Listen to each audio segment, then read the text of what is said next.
자, 우리 지난 주일 부활주일을 맞이해서 우리 교회 일꾼이 주의해야 될 사항들을 살펴보았습니다. 교회 일꾼은 영적인 전쟁터 한복판에 있다는 사실을 한순간도 잊어서는 안 됩니다. 지난주 은혜 받았다고 오늘 꼭 그 은혜가 보장되는 것은 아니다. 전쟁터에서는 늘 깨어서 경계하고 언제든 승리할 준비를 하고 있어야 한다는 점 살펴보았습니다.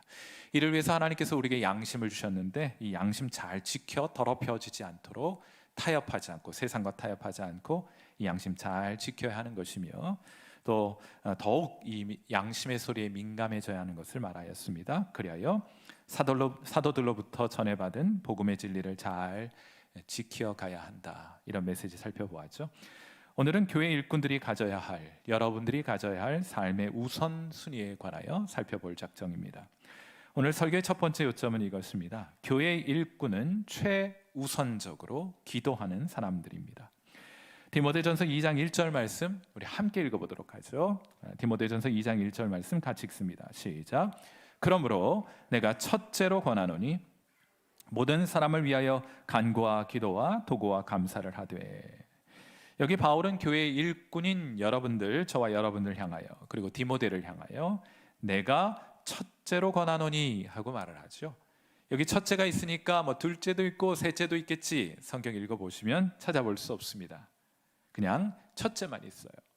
자, 그러니까 여기서 말하는 첫째로라는 것은 논리적인 순서를 뜻하는 표현이 아니고 우선순위를 뜻하는 표현입니다. 대부분의 영어 성경에서 그러므로 이 표현을 first of all 이라고 번역을 해놓았어요. 그러니까 가장 우선적으로 라는 뜻이에요. 그러니까 교회 일꾼인 저와 여러분, 가장 우선적인 임무는, 저와 여러분이 교회에서 해야 할 가장 우선적인 임무는 헌신과 봉사가 아닙니다. 하나님께서 우리에게 기대하시는 가장 우선적인 임무는 그런 종류의 일을 하는 것이 아니고, 가장 우선적으로 우리에게 기대하시는 것은 기도하는 것이에요. 그런데 우리는 이걸 자꾸 거꾸로 합니다. 가장 우선적으로 기도하라 하셨는데 그렇게 하지 않고 다른 것들부터 다 하고 시간이 남으면 그때 기도하려고 합니다. 그렇기 때문에 결국 우리는 기도하지 않는 것입니다. 기도하지 못하게 되는 거예요. 기도하지 않고 하루를 시작하고, 기도하지 않고 새로 아는 채로 직장을 가고, 가정에서는 기도하지 않고 자녀들 교육하고, 교회에서는 기도하지 않고 영혼들 대하고, 기도하지 않고 맡겨진 일들을 감당하려고 하는 거예요. 여러분, 이것이 함축하는 의미가 뭔지 아십니까? 그것은 여러분이 물론 의도하신 것은 아니에요. 그러나 실천적으로는 하나님의 일을 내 힘으로 해보겠다 하는 뜻이 되는 겁니다. 하나님 없이도 얼마든지 내 힘으로 살아갈 수 있다는 것을 이론적이고 생각으로는 아니지만 실천적으로 그렇게 고백하고 살아가는 것이에요. 저와 여러분이 살아가는 이 세상, 이 삶의 현장은 긴급한 일들 투성입니다. 기도는 언제나 뒷전으로 밀려나기 쉬운 그런 세상을 저와 여러분이 사는 것이에요. 그래서 우리가 세상 바람 부는 대로, 긴급한 일이 우리를 횡포를 부려 이리저리 끌고 다니는 대로, 풍랑이는 대로 이리저리 바쁘기만 했지 목적이 없는 인생을 살아가고 있는 것입니다. 제가 잘 알고 있는 목사님께서 한 집사님의 초대를 받아서 사이판에 휴가를 가시게 되셨어요.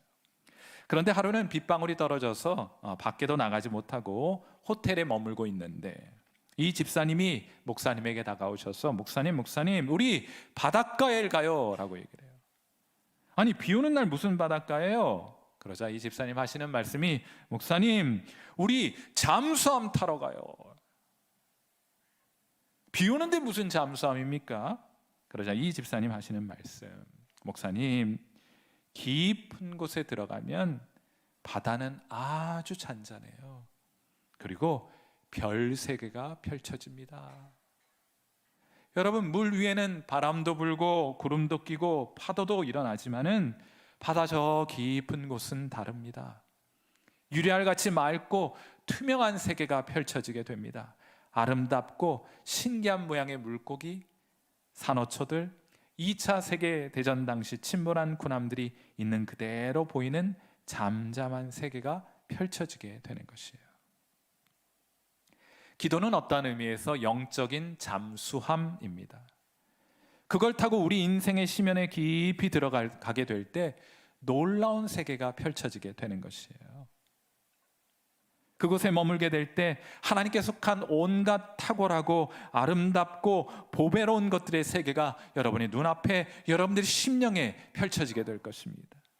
뭔가 잔잔하고요, 뭔가 묵직하고, 뭔가 비중 있고, 뭔가 웅장하고 거대하고 위력적인 어떤 힘이 있다는 것을 발견하게 될 거예요. 하나님의 능력 말입니다. 사랑하는 성도 여러분, 성도는 그 힘과 능력으로 무장되어야 이 세상 승리하며 살아갈 수 있게 돼요. 바다 표면에 있는 풍랑대로 이리저리 휩쓸려 다니는 것이 아니라 바다 저 깊은 곳에 도도히 흐르는 그 하나님의 능력으로 이 세상을 살아가게 되는 것입니다. 그래서 바울은 교회의 일꾼인 저와 여러분들에게 가장 우선적으로 일하려고 하지 말고 가장 우선적으로 기도의 자리로 나아가라고 말씀하고 계신 겁니다. 사랑하는 성도 여러분, 하나님의 사람들이 감당해야 할 가장 중요하며 그래서 가장 최우선적인 임무는 기도하는 거예요. 그러므로 기도로 시작하고 기도로 마무리하는 여러분 되시기를 바랍니다. 여러분이 교회 안에서 어떤 일을 하시든, 기관에서 모임을 가지시든 아니면 작은 그룹으로 대화를 나누시든 항상 우리의 최우선의 사명은 기도하는 것을 자각하셔서 먼저 기도로 시작하고, 또 그 모임을 다 마치게 될 때 우리 최우선적으로 기도하는 삶을 살겠습니다를 각오하면서 기도로 마무리하시는 저와 여러분 되시기를 주님의 이름으로 축원해 드립니다. 하나님 일꾼의 최우선의 사명은 기도하는 것에 있어요. 우선순위와 관련된 참 재미있는 비유를 들은 적이 있습니다. 한 남자가 유리 화병을 하나 선물로 받게 됩니다. 그리고 거기 조약돌 한 사발, 그리고 굵직한 돌멩이 또한 한 바가지를 얻게 되죠. 한 자루를 얻게 됩니다. 그리고 이 모든 돌을 유리병 안에 넣으라 하는 그런 지시를 받습니다. 사진 한번 올려주세요. 그는 먼저 조약돌을 가지고 유리병을 채우기 시작합니다. 여기서 이제 그림의 사진에서는 모래이죠. 모래를 먼저 잔뜩 집어넣어요. 그리고 그 위에 큰 돌을 넣게 되면 그 돌을 다 넣을 수가 없습니다. 해서 저 사진에서는 유리병 위쪽으로 큰 돌멩이들이 올라와 있죠. 이번엔 조약돌을 다 이제 모래들을 다 제거하고 먼저 큰 돌을 넣고, 그리고 나서 그 위에 조약돌 혹은 모래를 넣습니다. 그랬더니 큰 돌이 만들어 놓은 공간 사이로 조약돌 혹은 모래가 채워지면서 결국 모든 돌을 유리병에 넣을 수 있게 되었다는 거예요. 여러분, 꽃병은 우리에게 주어진 삶과 시간을 나타냅니다. 제한된 우리의 인생, 제한된 하루의 시간을 의미하는 것이에요. 우리에게 주어진 시간을 채우는 많은 모래알갱이들이 있습니다.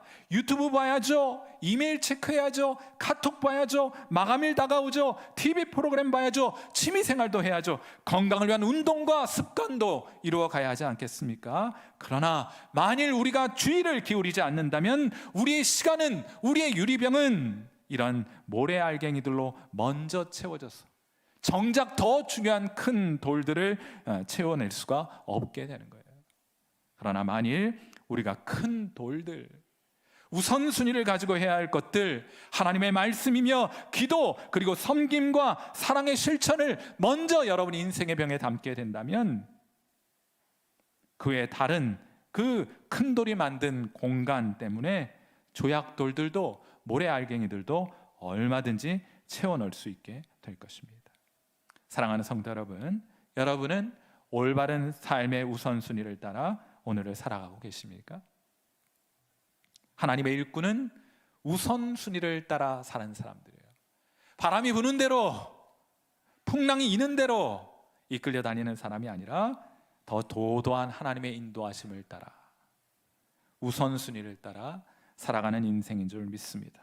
그래서 하나님의 일꾼은, 그래서 저와 여러분은 가장 먼저 기도의 자리로 나아가게 되는 줄 믿습니다. 이게 첫 번째 설교 요점이에요. 오늘 설교의 두 번째 요점은 이것입니다. 교회의 일꾼은 모든 사람을 위해 기도하는 사람입니다. 바울은 첫째로 모든 사람을 위해 기도하라 하고 그렇게 기도의 자리로 초대합니다. 여러분, 모든 사람을 위한 기도, 이것은 기도 가운데 가장 고상한 형태의 기도인데 다른 사람들을 위한 기도이며 이웃사랑을 실천하는 기도이기 때문입니다. 우리가 보통 이것을 중보기도 이렇게 부르죠. 물론 여기서 말하는 모든 사람이라는 것이 지구상의 모든 사람을 문자적으로 의미하는 것이 아님을 잘 알 수 있습니다. 왜냐하면 이 세상 지구상에 존재하는 모든 사람 한 사람 모두를 위해서 기도한다는 것은 불가능하다는 것을 삼척 동자라도 다 알 수 있는 사실이기 때문이에요. 그러므로 여기 모든 사람이라는 것은 우리의 기도가 필요한 사람이라면 누구라도 그들을 위해 기도하는 것이 교회 일꾼의 저와 여러분의 가장 우선적인 임무, 하나님께서 우리에게 맡겨주신 가장 우선적인 임무라고 말씀하고 있는 것이에요. 사랑하는 성도 여러분, 여러분은 하나님께서 여러분에게 명하신 최우선의 임무를 충성스럽게 감당하고 계십니까? 여러분은 중보하고 계십니까? 여러분과 함께하는 사람들을 위해 기도하고 계십니까? 우리 이 자리에 보시면은 우리 예수님 믿는 우리 크리스천 남편들 많이 계신데 우리 아내들에게 이런 얘기 자주 해요. 여러분도 그런 얘기 하시는지 스스로 한번 생각해 보세요. 아내에게 하는 말이 당신은 훌륭한 남편 만나 좋겠다. 그러면서 하는 말이 열심히 일해서 월급 따박따박 갖다 줘. 내가 뭐 술을 마셔, 담배를 펴, 따로 차린 살림이 있어. 많이 들어보셨죠? 아니에요? 전 그런 얘기 자주 해다 구박 많이 받습니다. 여러분, 이런 이야기 듣고 기뻐하는 아내 있으면 한번 손 들어보세요. 손 들기 어려우시면 발을 한번 들어보세요. 아무도 없어요. 그런 소리 듣고 기뻐하는 아내는 없습니다. 여러분, 그건 그냥 기본이에요. 기본을 하면서 생색을 내니까 아내들도 비아냥거리면서 하는 말이 나는 뭐 일 안 해? 난 뭐 술 마셔? 나는 뭐 따로 살림 차렸어? 난 뭐 담배 피워? 뭐 이런 얘기 하시는 거예요. 그러면서 하는 남편에게 하는 말이 당신도 참 좋겠어. 좋은 아내 얻어서. 이렇게 하는 거예요. 그런데 여러분, 우리 그런 것에 대한 이해가 있잖아요. 야, 무슨 기본기 하면서 생색내나 이런 이해가 있잖아요. 그런데 그런 이해를 가진 우리 크리스천 부모들이 예수님 믿는 저와 여러분이 이번엔 똑같이 자녀들에게 합니다. 밥 해먹이고 학원 보내주고 넉넉한 용돈 주고 맛있는 거 사주고 놀러 다녀주고는 할 일 다 했는데 얘가 왜 이 모양이야? 하는 마음을 가지게 돼요. 한탄하고 그럽니다. 그렇지 않습니까? 사랑하는 우리 형제와 자매 여러분, 여러분이 제대로 된 남편과 아내 그리고 부모가 되기 위하여 아직 여러분이 하지 않고 있는 일이 있습니다. 그것이 무엇입니까? 기도입니다. 여기 첫째로 모든 사람을 위하여 기도하라는 바울의 권면 속 모든 사람 안에는 여러분의 남편도 있습니다. 여러분의 아내도 포함됩니다. 여러분의 자녀와 여러분의 부모도 포함돼요. 여러분의 직장 상사와 또 부하 직원과 여러분의 동료들도 포함됩니다. 여러분이 섬기는 교회 교인들도 그 안에 포함돼요. 여러분은 그분들을 위하여 기도하고 계십니까? 그 외 다른 것들은 다 하면서 정작 이들을 위해 여러분의 최우선 임무인 기도를 하지 않고 있는 것은 아니에요? 여러분이 그들을 위해 기도하지 않았다면 여러분은 아무것도 하지 않은 거예요. 여러분이 여러분의 자녀들을 위해 기도하지 않았다면 여러분은 여러분의 자녀들을 위해 아무것도 한 것이 아닙니다. 어떤 부모님이 한 목사님을 찾아와서 말하는 거예요. 목사님, 제가 장수하게 좀 해주세요. 저를 위해서 그렇게 기도해 주세요. 목사님 이유를 물으니까 하시는 말씀이 우리 아이가 장애를 가진 거 잘 알고 계시죠? 저밖에는 돌볼 사람이 없습니다. 그래서 제가 이 아이보다 반드시 오래 살아야 합니다. 전 다른 것 필요 없어요. 우리 애는 저 없으면 못 삽니다 하면서 장수를 위해서 기도해 달라는 간구를 하는 거예요. 여러분의 남편, 여러분의 아내, 여러분의 자녀, 여러분의 직장, 하나님께서 여러분에게 맡겨주신 것 아닙니까? 여러분의 자녀는 여러분의 기도 아니면 살 수 없어요. 여러분의 남편과 여러분의 아내, 여러분의 기도가 아니면 살아갈 수 없습니다. 그래서 하나님께서 여러분을 여러분의 가정에, 여러분의 일터에 보내놓으신 거예요. 거기서 여러분은 무엇을 하고 계십니까? 하나님께서 그들을 여러분에게 맡겨주신 것은 그들에게 돈 벌어 먹여 살리라고 하신 것이 아니에요. 물론 그것이 필요하지 않다는 말 아닙니다. 그건 꼭 필요한 것이고 지금보다 그건 더 열심히 하셔야 돼요.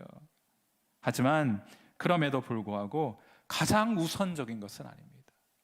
제가 창세기 아담과 하와의 장면을 많이 묵상하고 있는데 하와가 범죄할 때 아담 뭐하고 있었는 줄 아세요? 그냥 그 곁에 함께 있었습니다. 열심히 일했다는 뜻이겠죠. 벌어먹일 만큼 열심히 일하고 노동해서 벌어먹일 만큼 돈 벌어 왔으니 내 할 일 다 했다고 하고 거기 늘어져 있는 거예요. 그때 아내가 선악과 따먹습니다. 남편들 뭐 해야 했습니까? 기도하라는 사명을 우리에게 주셨는데 그것 망각하고 있었던 거예요. 여러분의 최우선의 사명 무엇입니까? 그들을 위해 기도하는 겁니다. 그들의 필요를 하나님께 아뢰어드리는 것입니다. 다른 것 다 했으니 할 일 다 했다 착각하지 마시고 가장 우선적으로 여러분이 해야 할 임무를 다 해가시는 여러분 되시기를 주님의 이름으로 축원해 드립니다. 그것은 여러분의 기도를 필요로 하는 모든 사람을 위하여 기도하는 것이에요. 그들의 필요를 하나님 앞에 대언하는 것입니다. 하나님은 여러분을 그들의 중보자요, 그들의 대언자로 불러주셨기 때문이에요. 존 클라크라는 선교사님이 계신데 이분이 콩고에서 사역하시는 분이에요. 오랜 세월 콩고에서 성경 번역을 하는 사역을 하셨습니다. 그런데 이 성경을 번역하다가 수년간 이 성경에 등장하는 대언자 혹은 중보자를 이 콩고어로 번역하는데 애를 먹었어요. 적당한 단어를 발견할 수가 없었습니다. 그런데 하루는 그가 콩고의 왕을 아련하러 갔는데 한 신하가 나타나 왕의 명령과 지시를 받고 밖으로 나가는 장면을 봅니다. 그때 왕이 이 선교사에게 말합니다. 그가 지금 내보낸 그 사람이 자신의 은생과 무카시라고 말해 주었어요. 무슨 말인가 하면 자기 앞에서 백성을 대언하는 자라면서 은생과 무카시라는 표현을 들려줍니다. 이때 선교사는 읽을지 모르겠다 하면서 일하는 모습, 이 사람이 일하는 모습을 좀 볼 수 있도록 해달라고 부탁을 하죠. 그리하여 허락을 받고 동구 밖으로 나아가 보니 그가 세 여자와 대화를 하고 있는 장면을 목격하게 됩니다. 그 세 여자 중 한 여인이 최근에 남편을 여의게 되었어요. 사별하게 되었습니다. 그런데 그 사별 이후 그가 살고 있던 오두막 주인이 이 여인을, 이 과부를 집에서 쫓아냈다는 거예요. 그녀는 도움이 필요했습니다. 그러자 은생과 무카시가 말합니다. 저와 함께 왕을 뵈러 갑시다. 그러자 이 여인이 말합니다. 저는 늙고 소심해서 왕의 앞에 서면 말문이 턱턱 막히고 말아요. 그러자 은생과 무카시가 말합니다. 당신은 말할 필요가 없습니다. 제가 대신 말할 겁니다 하고 말을 해요. 나중에 왕은 이 은생과 무카시의 말을 듣고 그 불의한 자를 잡아들이도록 명령했고 그 대신 그 과부의 억울함을 풀어주게 됩니다. 이 사건을 통해 선교사는 대언자에 대한 정확한 콩고어를 발견하게 되었습니다. 그것이 뭐예요? 은생과 무카시. 말도 어려워. 난 대한민국 국민으로 태어난 것이 참 다행이라고 생각합니다. 대언자, 중보자 쉽잖아요. 은생과 무카시. 따라 한번 해보세요. 은생과 무카시. 사랑하는 성도 여러분, 하나님은 여러분과 함께하는 분들을 위한 은생과 무카시로 불러주셨어요. 그들의 필요를 하나님께 아뢰어드리는 대언자와 중보자로 여러분을 불러주신 것입니다. 하늘의 왕이 위임한 그 사명, 여러분 잘 감당하시는 여러분 되시기를 주님의 이름으로 축원해 드립니다. 우리 옆에 계신 분께 인사 한번 해보죠. 집사님, 이래봬도 제가 집사님의 은생과 무카시입니다. 이거 말이 어렵다, 그렇죠?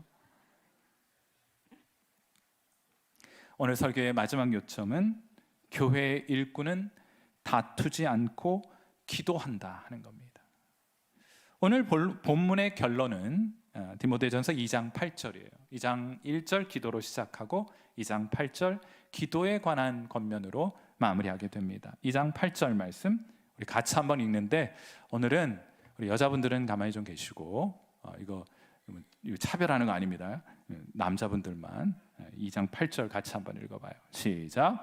그러므로 각 처에서 남자들이 분노와 다툼이 없이 거룩한 손을 들어 기도하기를 원하노라. 사도 바울은 디모데에게 무엇보다 우선적으로 그에게 기도하라고 가르치면서 결론적으로는 모든 교인들이 다투는 것을 중단하고 각자의 자리에서 기도하게 되기를 바라고 있어요. 기도의 불이 점점 확산되는 것을 보고 있는 것입니다. 여러분이 기도의 자리에 나아가 기도하게 되면, 무릎 꿇어 기도하게 되면 여러분 주변 분들이 여러분 그 불길의 영향력으로 기도하는 역사가 나타나게 될 것이에요. 가만히 보면 성도는요, 참 할 일이 많은 사람들이에요. 야, 예수님 믿고 왜 이렇게 일이 많아졌지? 주일날에도 늦잠 자지 못하고 교회 가서 일을 해야 되네? 이상하게 생각하시면 곤란합니다. 너무너무 당연한 거예요. 너무너무 자연스러운 겁니다. 잘 하고 계신 겁니다. 아, 난 예수님 믿고 나는데 왜 이렇게 할 일이 없지? 큰일 났습니다. 회개하셔야 돼요. 예수님 믿기 전에는, 여러분도 한번 생각해 보세요.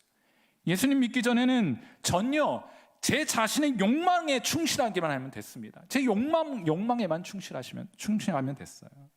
그런데 예수님 믿고 나니까 신경 쓸 일이 많아졌어요. 한번 보세요. 누가복음 10장 27절. 이 말씀도 같이 한번 읽죠. 시작. 내 마음을 다하며 목숨을 다하며 힘을 다하며 뜻을 다하여 주 너의 하나님을 사랑하고 또한 내 이웃을 내 자신같이 사랑하라. 사랑해야 될 대상이 많아졌어요. 이전엔 그냥 나만 사랑하면 돼요. 그저 나에게 딸린 가족들 정도 사랑하면 됩니다. 내 욕망에만 그냥 충실하면 돼요. 예수님 믿고 나더니 사랑의 대상이 많아졌네요. 하나님도 사랑해야 되죠. 또 나도 사랑해야 돼. 또 나처럼 내 이웃도 사랑해야 합니다. 우리는 보통 사랑하는 사람을 위해서는 열심히 일을 해요. 여러분 일하고 계신 거 보세요. 누구를 위해서 그렇게 열심히 일하고 계십니까? 사랑하는 사람들을 위해서 열심히 일하는 거예요. 그러니 우리 얼마나 많이 바빠진 겁니까? 나를 위해서도 그냥 사는 것도 아니고 마음 다하고 목숨 다하고 힘 다하고 뜻을 다해서 나도 사랑하지만 하나님도 사랑하고 이웃도 사랑해야 하니 얼마나 바빠지겠어요. 그러니 여러분, 우리가 어떻게 우리의 힘으로 우리의 삶을 살아갈 수 있겠습니까? 무릎 꿇어 하나님의 능력을 구하지 않으면 이 바빠진 삶 감당해낼 수가 없는 거예요. 그러니 다른 사람들하고 싸울 정신이 어디 있습니까? 싸울 정신이 어디 있어? D.L. 무디는 당시 가장 영향력 있는 그리스도인 가운데 하나입니다. 그는 수천 명, 수많은 사람들을 신앙의 길, 예수님 믿는 신앙의 길로 인도하였을 뿐만 아니라 많은 학교를 세워 신학생들을 훈련하고 많은 훈련원들을 세워서 교인들을 가르쳤어요. 그런데 그러한 업적에도 불구하고 그는 늘 겸손하게 사람들에게 말합니다. 나 D.L. 무디는 지금 D.L. 무디 때문에 너무 골치가 아파서, 자기 자신에 대해서 너무 골치가 아파가지고 다른 사람을 흠잡을 시간이 없습니다 하고 말을 해요. 무슨 말인지 이해는 되시죠? 내 자신을 돌아봐도 연약함이 이렇게 많은데 다른 사람 연약함 흠잡을 시간이 어디 있겠나. 물론 그런 뜻도 됩니다만 사실 전 할 일이 너무 많아서 다른 사람 흠잡는 데는 사용할 시간이 없다는 거예요. 참 멋진 그리스도인 아닙니까? 누가 사람들을 헐뜯고 비난하고 다툽니까? 가만 보면 일 없는 사람들이 그렇게. 여러분도 잘 아실 거예요.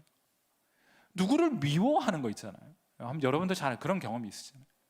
누구를 미워하는 거, 누구와 다투는 건 진짜 에너지가 많이 들어가는 일입니다. 왜요? 이겨야 되니까. 그러니까 거기에다 싸울 때 또 혹은 다른 사람에 대해서 미운 마음을 가지게 되면 거기에다 마음 쏟고 목숨 쏟고 힘 다하고 뜻을 다하기 때문에 다른 것을 할 에너지가 남아있지 않게 돼요. 거기 올인합니다. 거기 집중해요. 그러니 잠도 못 자요. 시간이 없으니 어떻게 잠을 자? 미워해야 되는데. 분노를 표출해야 되는데 어디 밥을 먹어요? 밥 먹을 시간도 없어. 밥맛도 떨어지는 거예요. 그러니 어떻게 힘이 나서 하나님 우리에게 맡겨주신 일들을 감당할 수 있겠습니까? 저는 설교자인데 365일 늘 설교에 대한 부담을 가지고 살아갑니다. 월요일부터 주말까지 새벽 설교해야 되고 수요 예배 준비해야 되고 목요 예배 목요 전도 예배 준비하고 금요 철야기도 준비하고 주일 예배 준비하고 늘 길을 가면 꽃이 펴도 늘 여러분 꽃이 아름답다지만 난 저 꽃을 어떻게 설교에다 갖다 쓰나.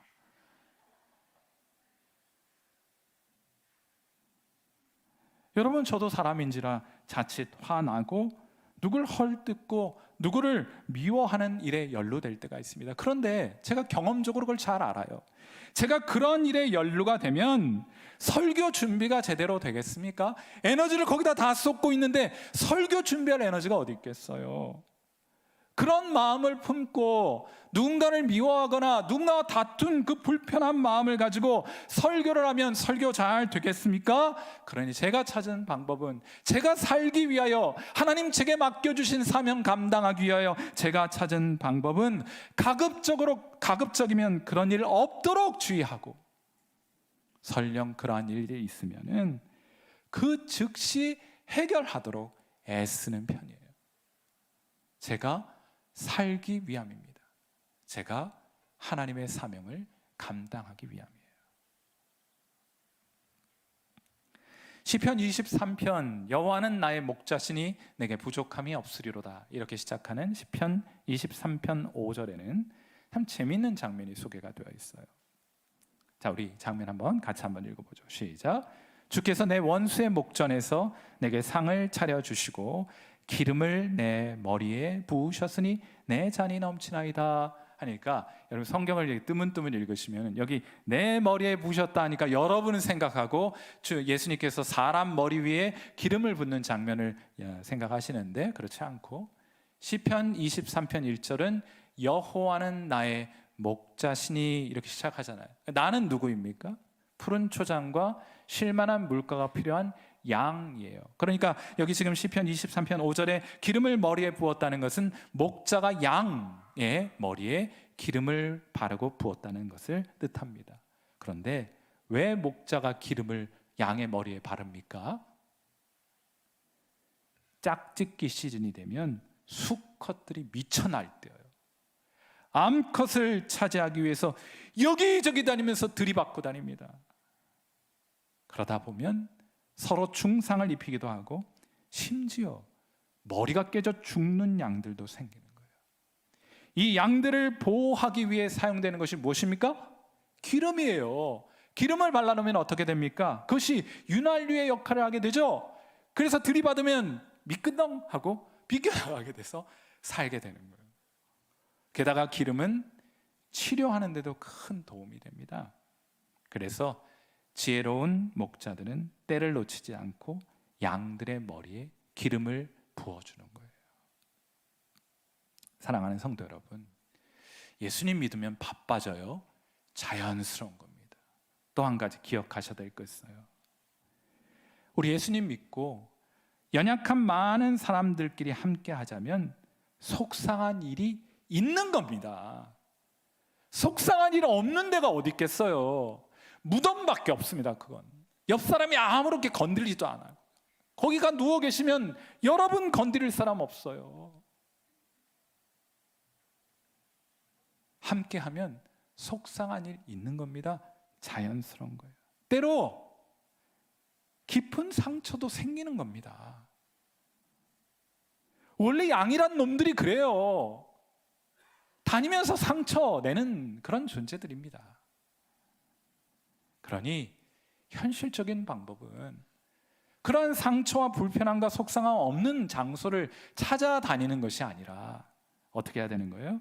여러분을 보호하고 스스로를 치료하기 위해서라도 기도의 자리에 나아가야 하는 거예요.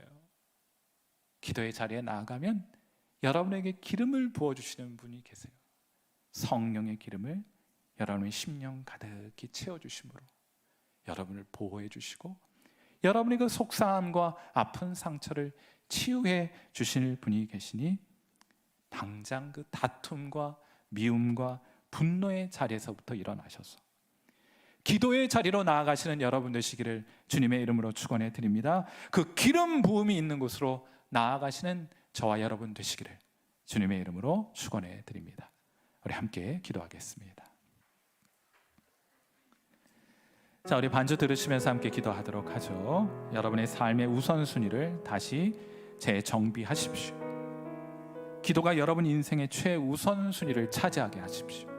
여러분이 눈 떴을 때 하나님을 의식하는 것을 기도라고 한다면 하나님을 의식하는 것으로 하루를 시작하시게 되기를 바랍니다. 기도하세요. 사무엘은 자기 백성을 위해 기도하기를 쉬는 것을 죄라고 부르면서 자신은 그 죄를 짓지 않겠다고 하나님 앞에 선언합니다. 여러분, 이 기도가 우리의 기도가 되어야 해요. 여러분의 남편을 위해 기도하십시오. 여러분의 아내를 위해 기도하십시오. 여러분의 자녀들을 위해 눈물 뿌려 기도하십시오.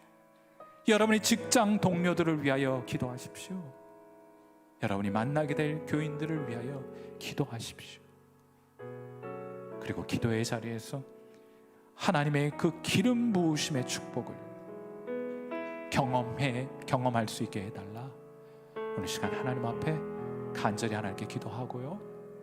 행여 우리 교인들이나 여러분의 가족들이나 여러분의 이웃들이 여러분이 남긴 상처들이 있다면 오늘 이 기도의 자리를 통하여 그 회복의 기름, 그 치유의 기름, 그 성령의 기름 우리 가운데 부어주셔서 우리의 마음이 치유함을 받고 우리의 육신이 고침받는 역사 있게 해달라. 하나님 앞에 간구하는 시간 갖도록 합니다. 기도하겠습니다.